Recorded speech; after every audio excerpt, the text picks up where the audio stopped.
Hey everyone, Mr. Happy here, and welcome to Mondays with Mr. Happy, aka Mr. Happy Mondays, a weekly Q&A show where you ask me questions and I answer them. So 3 things at the top of the show. One of them's the sponsor list.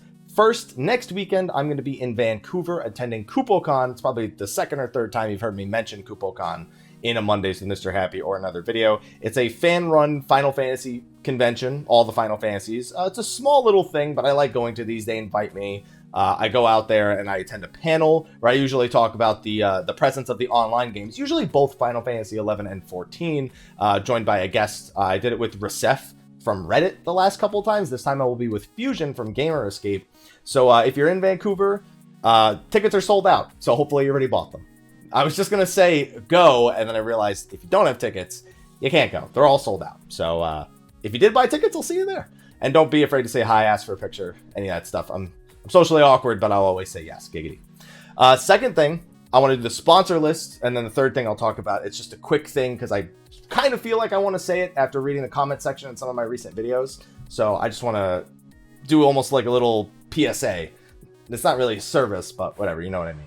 So we're going to thank our sponsors for the week right now. Those guys who have been supporting us over on Patreon to combat #demonetize, which I don't even know what the status is. I get an email now for every single video that lets me know when it's been approved. I don't even ask to get them approved anymore, so I don't know if they're just not telling me that they're not approved and they're just manually checking them, I guess, at some point. I have no idea what YouTube's doing. There's not been much communication on that part, not at least anything that I've received. So, they've been helping combat #demonetize. We have, of course, at the top of the list, our Patron of Light, who deserves a better intro than that. Khuja Cross of the Jenova server. If you're watching on YouTube, there will be an image up over the screen that they've sent me. They are top quality supporter. They've been supporting the Patreon massively for the past few months. And yeah, thank you. You're awesome, Khuja. Appreciate that a lot. Then we have the rest of our list, which is quite long, so buckle in. We have 3 different tiers of sponsors: standard, elite, and premium sponsors. Our standard ones, we have Red Wings of the Baron, free company from Zalera. We have Fray Blackheart, Cidus, Oreo and Shiva, Syd Hellwind of Gilgamesh, Afro Ninja from Malboro, Cheesecake from Leviathan, Sploda, That Lame Weeb, Ashen Emiya of Cerberus, Argoti Tristam of Midgardsormr, Fafarian, Rendil, Giraffeswillrule, Stevie-Rex, and Neon. For our elite sponsors, we have Sarah and the Avalanche family on Malboro. We have Jonua Odin of Tonberry. We have Nyrek Vizsla, the Emerald Dragoon. Kifka and the Great Eagles on Exodus, Darkgraver, Katayoshi from Khuja, Skia Symphonia from Ragnarok, Rah Xephon from Exodus, Rynoet Westos the Purple Warrior, Yadric Redsteel on Exodus, Lexxie Valentine, Mantaru the Rivivus FC from Zodiark, Sarakuman Tribes from Jenova, Rynoet Chikara, Luisha Balfour of Siren, Hirschfirst of Fairy, Phoenix Down Free Company on Goblin, Saren from Zodiark. And finally, our premium sponsors, we have Diablo, Holy Tabasco, Red Thorn Asura, Kurnai Oni, Asken Hawk from Shiva, Oscar, Crass015, Mustang, the Serenity FC on Ultros, Kat Kazuma, Kiriyoshi and the Reckless Tea Party on Cactar, Ignis Fairgun from the Diablo server, Valestra of Famfrit, Noct Quarters from Excalibur, Curvos Moonscar, Nakaneyame of Balmung, Private Mikey, Spike, Nadian Kirasami, Rudy Rudiger, Tin Colossus, Killer Hackman, Raul Jr, Ramil Gaming, and Kiltastic Jones. Woo! Hell of a list, but thank you all for supporting. Now, one last thing before we get started. I know there's going to be a comment under this one saying when the Q&A itself actually starts. A lot of you have been seeing this around my neck very recently. I've received some comments that I'm only slightly uneasy responding to because it's not something necessarily someone wants to hear, asking me what's going on with the chain, why do you have a chain, whatever. Just quick PSA, if you see me with the chain on, and I expect I'll have to repeat this was something my father passed down to me, and as many of you probably know, he passed away last month. So I keep it with me all the time, every day I wear it.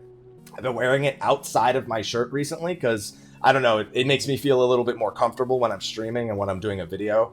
It's like he's in the video with me, so it's super important to me, at least at the current moment. So because I've been receiving a lot of questions about it, I figured at the very least I should say it in a Monday's video. And I'll probably say it in other videos as well, since this doesn't get nearly the same viewership as a lot of my other stuff gets. But if you see someone who asked about that, feel free to let them know. Don't feel like you're out of place. I've had some other people doing that in my stead, since I'm usually a little uncomfortable typing it in a text comment. So just wanted to let you know that. Thank you for all those who understand and who say it looks good, because I've received a lot of compliments about it as well. So anyway, on that note, let's get into the Q&A itself. Only a few questions on the forums, and then we'll move on over into the Twitter. All right, question number 1. Hi. And so, last week, which was about Asuna, you basically said that 4.0 Vanilla Shake It Off should be DPS roll action. Edit, dude, I just watched Maximilian's Return to 14, and now I'm happy Ultimate. Yeah, it's been really cool seeing Max do it. So it was funny, Max was streaming, it was like 5 in the morning, and I wake up at between 5 and 5:30 in the morning, and I think one of my mods was hosting him, I think it was Grindy, and so I just saw that he was doing Ramu Extreme, and I was like, oh boy. He's like, he went from doing like Hawk Manor to doing Ramu Extreme, and you know what? He did a damn good job, and it was super entertaining. So anyway, 3 questions we have here, and I have to pick one. A niche quality of life update I'd like to see. Good for people, bad for the company, and about equipment. This was on April 9th. This was before the live letter. So I'm going to do a niche quality of life update I'd like to see. Every time you start a new job, it clutters your UI with all the abilities. Should the UI be empty when you start a new job? I think it's there so people, because a lot of the times you just immediately then move the skills around. I agree it looks awful, but I almost get this odd satisfaction of going through all the skills that are just kind of jumbled upon there and checking them all out. Because when it's that jumbled mess, you almost feel the need to, I guess, organize it. And as such, it's almost like an incentive for you to then stop and read the skills that you're reorganizing. So I kind of like it the way that it is, with the cluttered mess that you instantly want to clean up and then actually check what each of those things is. So no, I actually don't think they should do that. Now, maybe more experienced players on alts or something might consider that. But if you're on an alt, like an alternate character, you can drag the UI from character to character, at least on the PC. I'm not sure how it works on the PS4 version. And then you have it, yeah, that's your alternate solution for it. So no, I actually think it should stay the way it is, because I think it actually serves a very subtle purpose for a lot of people checking out alternate jobs. Question number 2. Hey Haps, hope all is going well. It's going. I was wondering what your thoughts were pertaining to healer parses. How do you think they should be looked at? What's important at a glance, etc. Before I answer that, let me read, because you have a little bit of text here at the end. A lot of pugs, or statics, looking for new members, look up your logs as soon as you join or apply to see if you're good enough for them. This is very misleading for healers, as their logs actually heavily influence on their co-healers and the party in general. If one healer just focuses on healing, that obviously lets the second get higher DPS. However, in pugs, I find myself often having to out-heal and out-DPS my co-healer to clear the content without incident. Also, if anyone messes up a mechanic, that means the healers need to lower their DPS in order to accommodate for the extra heal. So there's a lot of different opinions, and I'd say that it depends on specifically the type of group you are applying to. Healer parses, there's a few things you need to look at. Overhealing is one, which is then also dependent on fights. For example, God Kefka has a lot of overhealing because of the white hole mechanics.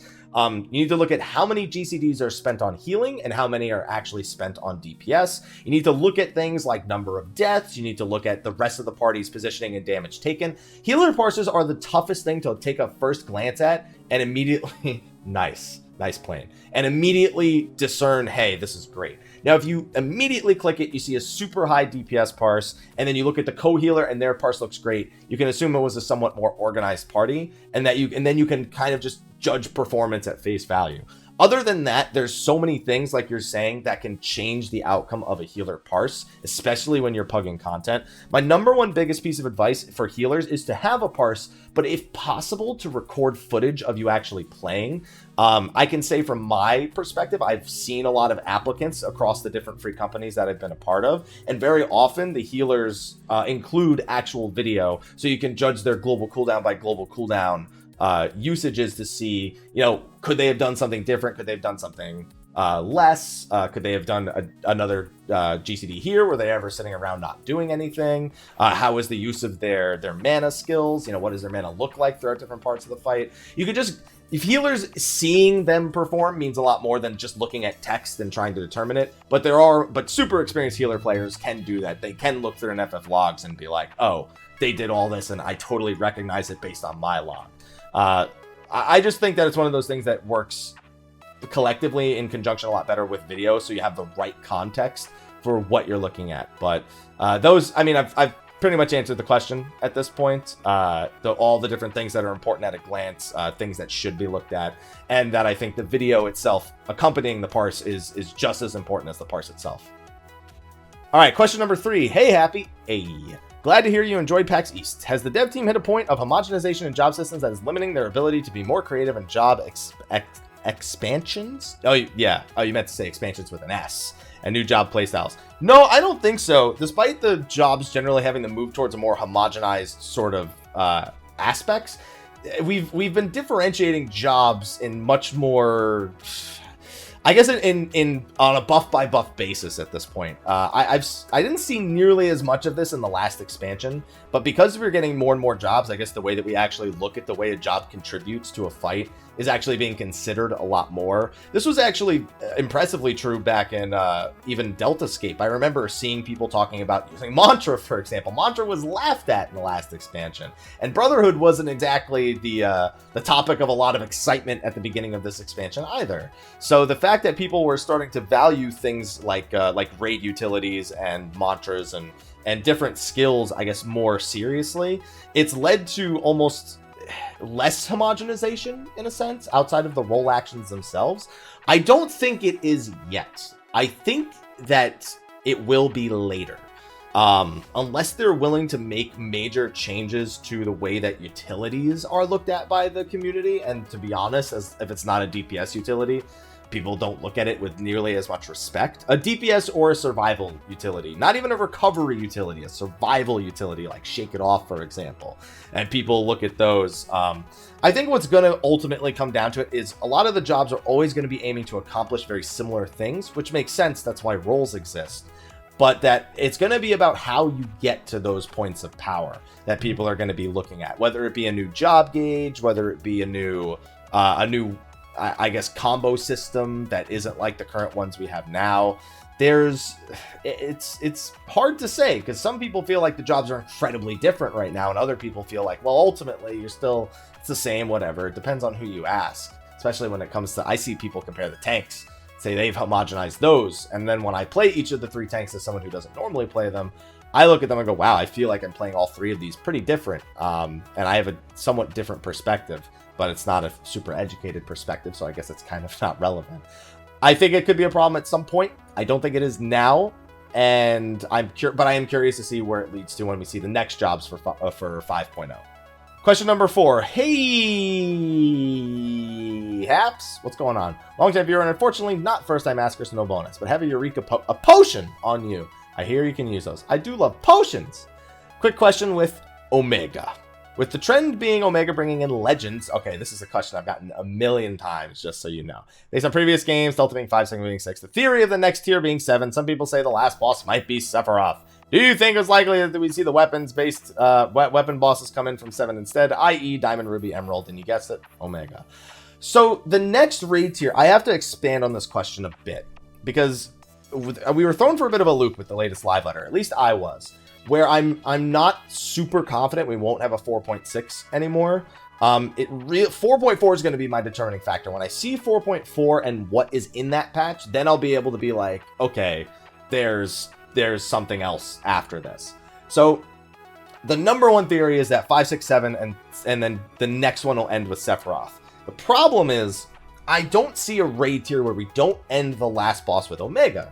So that leaves us 2 options. Sephiroth could be a boss before Omega, which would be silly because people would be pretty upset if he was a boss before Omega. Even if Sephiroth was part of the Omega fight, it's not nearly the same respect you give to X-Death or Neo X-Death.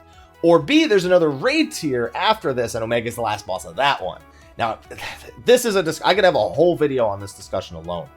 My prediction is along your lines, where we'll take super bosses from previous Final Fantasy games and fill them in for 9, 10, and 11, and then Omega will be 12.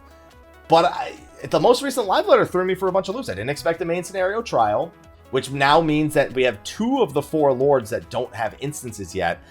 They could put one of them in a dungeon to speed through the story of it, I suppose, but they seem to be telling us that the next ones are much more powerful than Genbu was. So the idea of making the other ones a dungeon boss when Genbu is the only weak one that's not possessed by his Aramitama it seems unlikely to me, which would then mean we either need to have Seiryu or Suzaku in 4.4, then the other in 4.5, and then we would need some point in time to get to Koryu, or they do Seiryu and Suzaku in 4.4, and then 4.5 is Koryu. So I can't make a solid prediction on pretty much anything 4.4 anymore, because actually having the main scenario boss for 4.3 was something I actually thought they would move away from, but they didn't. And so I'm curious to see how 4.4 and on actually ends up working with the trials, and thus will we get a 4.6. It's my biggest question. It's my biggest mystery right now, and I plan on doing a lot of predictions going forward, but I feel less confident about them than I ever have been before. So yeah, but my bet for 4.4, barring all that, is similar to what you just listed right there. All right, number 5. Yo, it's the Hap Attack. So I'm not going to be that guy and give you a potion, as I saw someone in the poster to give you a potion. Okay. There's a lot of text, or a lot of, I guess, space here. I don't know why. You pressed the enter button a few too many times. So I'm going to give you a full stack of potions. That's $999, by the way. Because I'm that kind of asshole. Nice, but still an asshole. Just got to know, how long did it take you to edit that video? Longer than I ever wanted in my life to spend editing a video of me saying potion over and over again. Like an hour. Not really that long, actually. It was about 40 minutes of footage I had to tune down to 5 or 6. So actually it wasn't that bad. Okay, real question. How do you think the relic armor will evolve form-wise? This again, I said I'm very not confident to make predictions about things going forward, because at this point we're in areas where we don't have established patterns. The previous relic patterns would tell us that Pagos will see a form change, and that then the 4.5 version would see a form change. Because we've never had armor before, though, this was always true with the weapons, but we've never had armor before for relics. I can't say with any sort of certainty or confidence that 4.3 will have a model change and 4.5 will have a model change. I can only say that the weapons had model changes on their, second iteration of steps. Not the second step overall, but the second iteration of steps. And that I wouldn't be surprised to see us get a form change in 4.3 and a form change in 4.5. What do I think? I actually have no idea. I can't predict it. Same with the weapons, because that's so many items to design another tier for. I'm just not confident that they will do that. Since we're say how you think the weapons will go, less forms, more glows. So yeah, again, it's the same prediction to answer the second one. But it's armor is the armor going to glow or something like the level 50 craftable low level gear? Again, no idea. I don't know. I have no idea what they're going to do, because they've never done this before. And last, do we ever get a whole new armor set? And if so, okay, so all these questions are that we've never had relic armor before, so there's no way to predict any of this stuff. That's it. There's nothing. There's no way to predict it. It could just be a different glow for each Eureka, and then the very last Eureka is a new armor altogether. It could be a new armor set in 4.3. No one knows. There's no way you could guess going forward, because there's nothing to base it on from the past other than the weapons themselves from Relic and Anima. Question number 6. Hey Haps, hope you are well. I'm doing, AJ. How you doing? Not asking a question in a while, so have a pizza with 2 toppings from a pizzeria of your choice. Dude, Lenzini's in Los Angeles. Just give me pepperoni. That's it. I don't want anything else. I barely even want the pepperoni. I mostly just want a cheese pizza. I love Eureka. This is my kind of content. All the moaning when it first came out was a bit ridiculous, as though people expected it to be a brand new game or something. I mean, that happens with most new content. People tend to have expectations that it'll change their game experience by a vast amount, and most of the time it's taking the way the core game works and then changing it in some way. The number one thing, and I do respect this opinion quite a bit, is that Eureka is in a lot of the ways just the game with things taken away, as opposed to things given. Like, just aspects of the game sort of removed in this instance, so you can't lean on them. Like, for example, your actual character level, because you're 70 in there with elemental levels. And now, the fact that you're level 70, I mean, you could have this exact same content at level 1 and design it around that, and then have this elemental thing, But it's just obviously they want you to have all your level 70 skills and all that stuff. Anyway, so I just finished Onimos, got my gear and the weapon, leveled to 20, plenty of Protean and Onimos crystals. My question is it worth keeping the crystals for Pagos? It's one of those questions where there's again, unfortunately, there's a lot of questions here where there's no way to say yes for certain. What I can tell you is I would absolutely hold on to some of the crystals, the Onimos crystals, the Protean crystals, and even the Pazuzu feathers. The main reason I say this is because they have a habit with Anima and Relic Weapon to, you know, nerf the previous step, and then to try and make it so that there was some overlap, like you could maybe work on a future step and a previous step with the same group of people, depending on what the ultimate goal was. Maybe one step needed tomestones, one step needed a specific instance, so there you go, there are ways to mix the two. We don't know if they're gonna try to keep as many people populated in Anemos in order for them to participate in, or if they're gonna try to just move as many people as possible to Pagos and make it so it's super easy to do stuff solo in Anemos. Until we see which approach they're taking, we won't know, because if they really want to keep Anemos bustling when Pagos comes out, then they need to have things like Anemos crystals and Pazuzu feathers still needed for items after you finish your weapon and armor inside of Anemos itself. I personally don't think they'll go that route. I think Pagos will be separated and they'll just make it super easy to do everything in Anemos. But if they're only 3.5 months, it'd be a pretty drastic change compared to the way it is now. Or the ability to exchange Protean or Anemos crystals for Pazuzu feathers as another alternative, which is another thing. Either way, the old steps have to get nerfed pretty severely because of the way Eureka is designed. So, again, can't make any solid predictions. I can only say what I believe, and that's what it is. Putting your Jesus hat on, do you think we'll be able to trade Anemos crystals for Pagos crystals like do we do for a new chump sum? No, I don't think Anemos for Pagos crystals. There's no way they're going to do that because, and even with the exchange rate turned down, they definitely, with the next Anemo zone, do not want people having immediate crystals, nor would they be valuable to you because you probably need to reach a certain level before you could actually finish the weapon itself to be able to get rewards from the boss. I don't think so. I don't think Anemos for Pagos, no. I think Anemos for Pazuzu feathers, maybe, just because they want to make sure the people who have the old steps who may be not able to fight Pazuzu can still get access to the weapons so they can move on to the next step. But no, definitely not Anemos for Pagos crystals. I'd be really surprised to see that. Question number 7. Hey guy, been a while. I hope you're well rested from PAX East. Have a Lala cookie, a treat I am sure all Lalas enjoy since they eat their own kind, right? No, nope, nope, nope, alright. With the Strider boots adding to my sprint in city states, I want to create a city gear set to make sprinting easier. My question is, which job build is faster? Monk plus Fist of Wind, Ninja plus Fleet of Foot, Bard plus Machinist for Peloton. Well, I mean, Fist of Wind and Fleet of Foot are permanent, so, and then Peloton is not. So, also, running around cities is pretty quick anyway, so probably just go with Ninja or Monk in this case. But it doesn't even really matter all that much. Thought you'd be the best asset to your experience with all 3 of those jobs. Yeah, but I also don't ever go to city-states, nor do I ever need to. And when I do, it's like 2 steps, so how quick I move is fairly irrelevant. I sprint in Eureka, or I did until I got my mount, but it doesn't matter. Also, just so you know, I'm assuming you... I should have probably added this in. Movement speeds don't stack. So I hope you understand that Fist of Wind and Sprint are like the same. I'm sorry, or Peloton and Sprint are like the same. But that when you have Fist of Wind and Sprint, you don't get Fist of Wind and Sprint. You just sprint, you know? It's like, ultimately when you sprint, nothing is helping you speed up. So, and cities are not so big that you can realistically sprint and not get to the place that you're trying to get to because it's 20 seconds long when you're out of combat. So I don't know that this even really matters much at all. So, you know, it's like that. Okay, and a bonus question. Being a responsible player, I'm a user of HQ, max potions, and max ethers. See, now ethers I understand. Max potions, though, I don't do that. But anyway, with the Eureka potion having 45-second cooldown, do you think it's a viable option to reduce the cooldown timer on potions? No, because you don't use max potions. You don't use max potions. You don't use like HP potions ever because they get in the way of your other timers, and you don't do that. Just don't bother with the max. The ethers can make sense, but don't bother with the potions, right? Don't do that.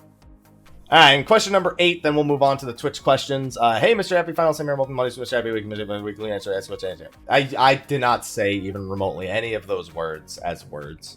Dissidia NT spoiler alert. Okay. If you care, thumbs up, I guess. I guess I'll remove the Q&A thing here. Let's see. Now that Materia and Spiritus have joined powers to defeat Shinryu and the world is fine now, we learn that Spiritus is not that bad of a guy. Why does she hate him? They're just 2 different sides of the same coin. That's it. That's a Chaos and Cosmos were like way more enemies than Materia and Spiritus are. But Materia just, I mean, to be fair, they also carry that from their old lives. But, you know, they're just, they're gods and they're assholes. I mean, we know they're assholes, both of them. But they're just gods and they don't agree. So that's just how it's going to be. I don't know if they'll ever follow up the story to NT. I mean, Opera Omnia eventually kind of meets somewhere in the middle, close to where Dissidia is, around chapter 11-ish. But chapter 12 is supposed to be a new story arc. So it's like, what the hell will that even be? I don't know. There you go. Oh, and oh yeah, and then the last thing is just, why is there spam on the forums? There you go. Yeah, they're just assholes. There you go. They're gods, so they're both assholes. That's all you need to know. But anyway, I'm gonna move on over into the Twitch questions. So ask some questions, Twitch chat, and let's see if there's any good ones. All right, the first question we have from the Twitch chat. So they're doing cross-world link shells now. My question is, will they make cross-realm free companies or maybe even cross-realm zones that diminish the sense of community, which was a problem that was somewhat prevalent in World of Warcraft? So I don't keep up with World of Warcraft. I don't know exactly how all that's been working. I am familiar with mega servers in other games that sort of, instead of having all these servers that are segregated, you have mega servers where basically it's one giant area where people can phase in and phase out depending on who's playing together and whatnot. So a very crude explanation, not even remotely accurate, but that's what I'll go with. So free companies and cross-realm zones are a whole nother beast. I'm not opposed to either idea though. Like there's plenty of times where I'm doing hunts and I just kind of wish I could play with more than just the people that were on my server. I had a bigger sense of people who I could hunt them with. But then I think of the idea of having cross-world early pullers and cross-world hunt sniping, and I go, you know what? Never mind. But being able to invite someone to a zone that's on your server and still having all the servers separated might be a little bit different. But then there's ways to abuse that, and it's a whole bunch of problems that come with servers that work like that. I don't personally believe your server is necessarily your only community in MMOs. I just feel like with the way the internet works, how the hell can your community be that limited to just the server that you play on? It's only that limited if, well, you make it that limited. Yeah, I suppose if all you're doing is open world content, it's kind of hard to be involved in communities that exist on the internet that, you know, are not necessarily restricted to your server. But I mean, we have Twitch nowadays, we have Discord, we have forums, we have Reddit. Like, we have all these communities that you could be a part of that are so not limited to the people that you interact with just directly on your server. Plus, the game itself supports so much interaction in other ways, not necessarily ways you suggested, that I never feel like just not having. Also, we don't have anything other than hunts to really compete for in the open world in Final Fantasy XIV, so that feeling is also completely gone. I don't know. I'm always of the opinion that there's so many ways to reach out to other communities that I wouldn't really feel bad if we just had, you know, more people sharing zones or more people sharing FCs. Like, I don't feel like there's this server pride. We meme on servers, but I wouldn't say I'm ever super proud of the server. I'm on Gilgamesh. How can I be proud? Like, no, we're not proud. We're not proud people. So yeah, I don't know. I just always feel like limiting your community to just the server you play on is not really a way I play my MMOs anyway. All right, next question I have is got some hot scoops, or I guess in the case of this topic, hot nuts. In regards to the companion app and the new cross-realm link shell, is there really a point in having both? The app lets you talk outside the game, but only with people on your friends list, which is already cross-realm function now with the cross-realm party finder in Discord. Should we really be concerned with the app chat function when we have all the chat functionality we need in the game? So, I mean, there's going to be people who can use it. I'm of the opinion that with Discord alone, I really don't need the chat function on that thing. Because all the people who I really am trying to communicate with who play the game, who I want to communicate with outside of the game, I have an app that I can communicate with any of them. My friends list in the game is limited to 200 people. Like, I'm screwed if I'm just limited to those people who I can send messages to directly. Obviously, with the chat app, you can make rooms and it doesn't necessarily have to be on your friends list for it. But it's still like, none of it's... I'm basically limiting it, because then if someone's not playing the game right now, I then can't speak to them. Because I don't... And that's another thing. We don't know how this app functions if you're not currently subscribed to the game. I'd have to imagine it can't, because it's trying to link to a character that's considered inactive at the time. So, I don't know. I'm just like, the whole companion app thing, I'm over it. Like, it doesn't affect my game at all. If somebody is fucking loaded out their minds and really cares about undercutting people by 1 to the point where they're willing to buy these fucking Moogle coins and actually pay for the premium for more nuts, whatever. If someone's got that much money to undercut me by 1, I don't even fucking care, really. Like, that's just the way that I feel. It feels so inconsequential to my gameplay experience that I'm not going to use it for the chat. I don't even need it for the favored Aetheryte because I haven't paid for a teleport in like 2 years because of the hunt. And none of the other features are going to get in my way because you get 1 nut. You only get to nut once a day, maybe 2 if you're paying for the premium. The retainer I don't need. The saddlebag space I don't need unless I want to carry even more Eureka shit on me that I don't even need to be carrying right now on the off chance that I can actually desynthesize it someday. It's like, it's for me personally, I'm just so unaffected by the whole thing. I just don't agree with the practice at this point. So that's the only thing. I just don't agree with the practice. I think just none of this stuff, A, needs to exist, and B, shouldn't exist in the way that it does. So that's what I'm going to say about it, and I'm not going to use it. Talk with my wallet. Just, they didn't get my money for that thing.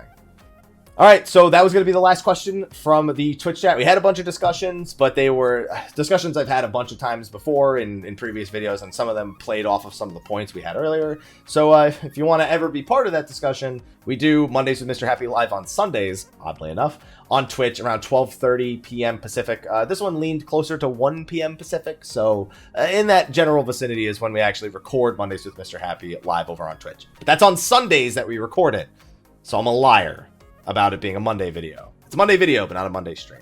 Anyway, regardless. And then on top of that, if you have your questions for Mondays with Mr. Happy, be sure to check the description of the YouTube video, find the Dream Network forum thread, go there, post it. You can guarantee that I'll see it, and as long as it's not an inappropriate question, I'll at least make sure to answer it. But anyway, thank you again to our sponsors. Thank you to everyone who sat through this video. Thank you for Twitch chat for joining me for a great discussion. I'm going to hang out with my Twitch chat for a couple more minutes before we throw a host over to somebody. But YouTube, I will see you guys next week. And until then, take care.